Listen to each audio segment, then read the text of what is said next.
Finally this week, we turn to Brazil, where even the Amazon rainforest looks like it's gotten a wax. Now, President Dilma Rousseff has spent the whole week dealing with developments in a corruption scandal which threatens to undermine her entire government. Brazil's Supreme Court has approved an investigation into some of the country's top politicians. They're accused of taking bribes in exchange for lucrative oil contracts from the state-run oil company Petrobras. Now, when they say taking bribes, this isn't your standard $5 in an envelope left under a bench, because Brazil's largest construction and engineering firms allegedly paid at least $800 million in bribes and other funds to secure contracts. $800 million!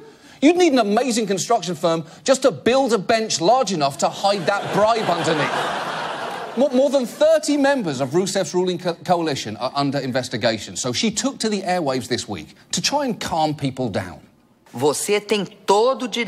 You have every right to get irritated and be worried, but I ask for patience and understanding because this situation is transitory.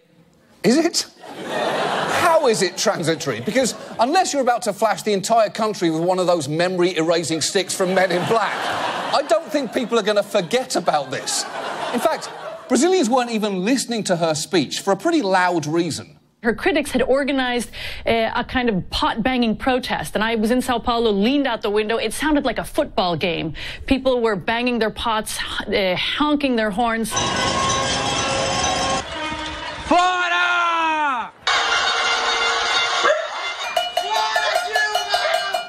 That's actually a real form of protest called panelazo, which has been in South America for years and off-Broadway for decades. It's so entrenched, it's even taken place on the floor of Brazil's legislature. Do bom senso do povo brasileiro. Minha homenagem ao povo brasileiro.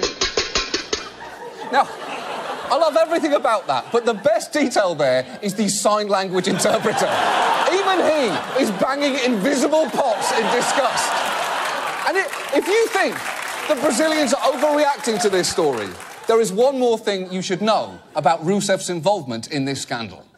President Rousseff chaired the board of Petrobras for 7 years when much of the corruption is believed to have taken place. She's been cleared of any involvement in the scheme. How has she been cleared? She chaired the board of Petrobras while the bribes were... There's only one way to handle this. And now this.